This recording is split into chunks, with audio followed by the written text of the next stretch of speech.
Good day guys, today papakita ko sa inyo kung ano yung daily routine ko bago pumasok at saka pagdating galing sa trabaho. Yan. Siyempre papalit tayo pagkain, refill ng pagkain tapos magpapalit lang ng tubig.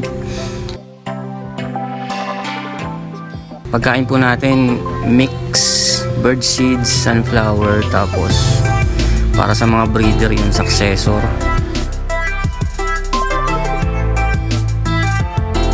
And ayan, after natin magpakain, titimpla naman tayo ng hand feed formula para sa mga ibon natin na naka hand feed pa rin. Kuha muna tayo mainit.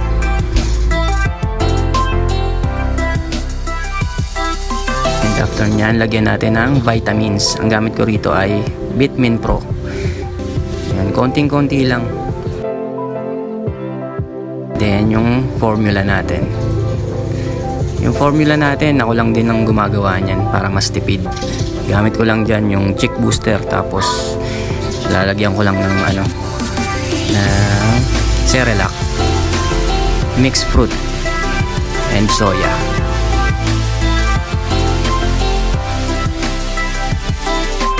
Ayan, sa consistency ng ating formula, and ganyan lang, medyo nilalaputan ko kasi malalaki na rin naman yung mga hand feed natin.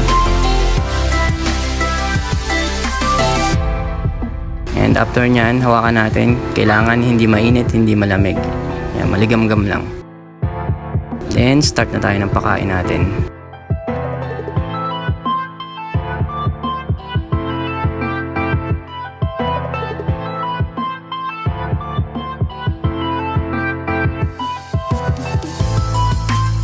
Actually, isa lang yung pinapakain ko ng hand feed dito.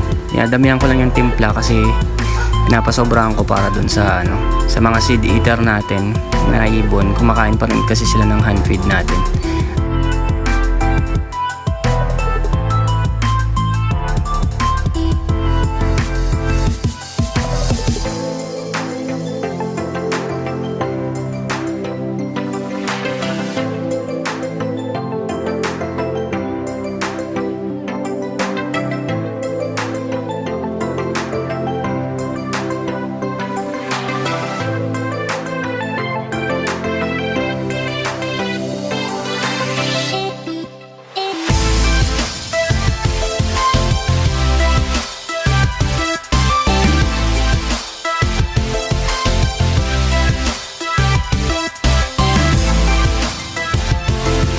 Ngayon, after natin mag-hand feed yung natirang formula natin, yan, papakain natin sa mga seed eater na natin na nag-hand feed pa rin, kumakain pa rin ng formula.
And ito yung mga breeder natin.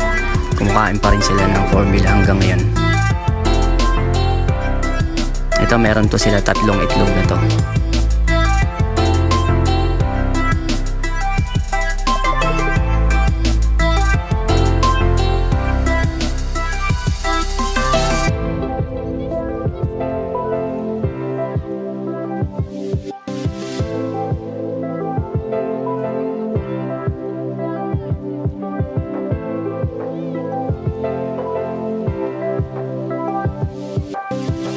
And last natin itong ating isang breeder dito, chick spot na emerald.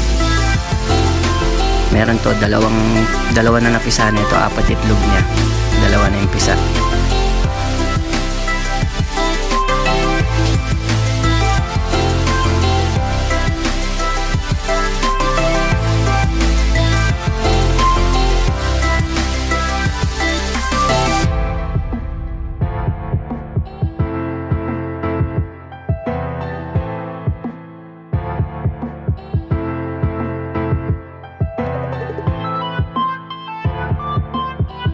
And ayan po yung ating daily routine sa umaga at sa hapon. Maraming salamat po sa panonood. Happy bird keeping. Bye-bye.